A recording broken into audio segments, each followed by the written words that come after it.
Today I'm working on another request. So let's see what we can learn about this bottle on this episode of Antique Bottle Stories.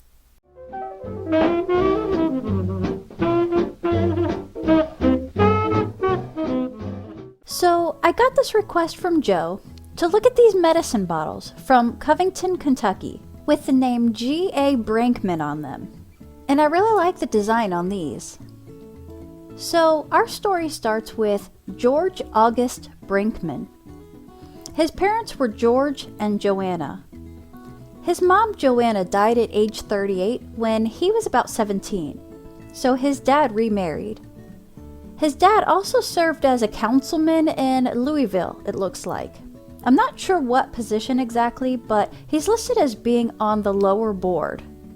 Okay, so George was born in 1852 in New Jersey. And judging by the children's states where they were born, it looks like the family moved from Pennsylvania to New Jersey to Kentucky, where they remained. In 1860, his dad George is listed as a master carpenter.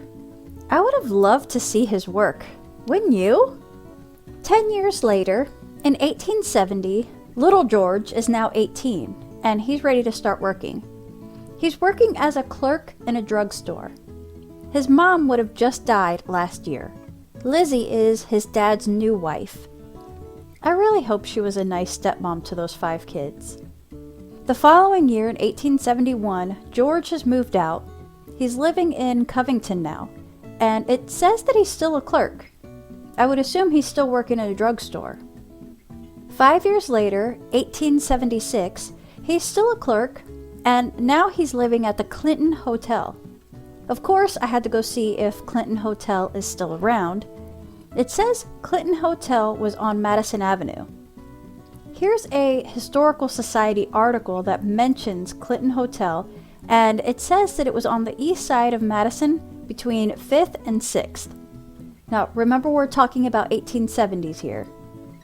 I found a photo of Madison Avenue, and it says that it's around 1945, but this looks much earlier to me, like right around turn of the century, 1900, 1910s. Clinton Hotel is not shown in this photo, as far as I know. Here's a current street map of Madison and 5th and 6th Streets. So it would be right here in this area. Here's what Madison Avenue looks like today. It actually looks pretty similar. As far as I know, there is no Clinton Hotel anymore, and I see no documentation or anything online saying whether the Clinton Hotel building is still standing. So let's move on.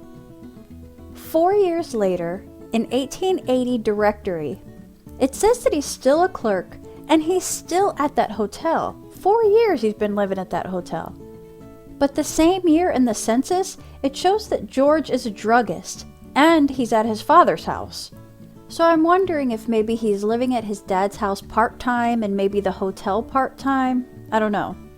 So I guess it must have been sometime this year that he changed from a clerk to become a druggist. We see in 1882 he's got a nice, bold name in the directory, Druggist and Apothecary, northeast corner of Scott and Powell, which could be around here. 1884, 1888, 1890, everything's exactly the same. In fact, skipping ahead to 1898, which is the year that he died, he shows that he's still trucking along. George ended up dying at his home, which was also his place of business, from uremia. It says uremia is a toxic condition where there is retention of waste in the kidneys, and it doesn't get excreted through the urine the way it's supposed to, and that results in blood poisoning. He was only 46.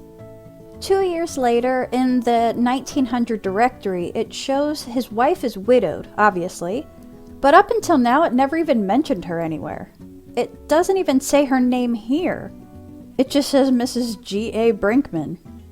I had to go find her, and her name was Susan. Since the 1890 censuses are all missing, we don't get a glimpse of what his family would have looked like during the 1890s, and then he died 2 years before the 1900 census came out, so we don't know if he had kids or not. His wife Susan outlived him by about 14 years. I wonder if she ever remarried. I didn't really go look into that. Interestingly, his dad outlived him by about 10 years. So, these bottles would have been produced between 1880 and 1898. Their cork tops and all of these Brenckman bottles would have been blown. Unfortunately, he lived just such a short life and he was just a regular Joe, so there's no newspaper articles, not a lot of recognition in the community, no fanfare, just a regular guy. So that's all I've got for today, guys. I hope you have a wonderful day, and we'll see you next time.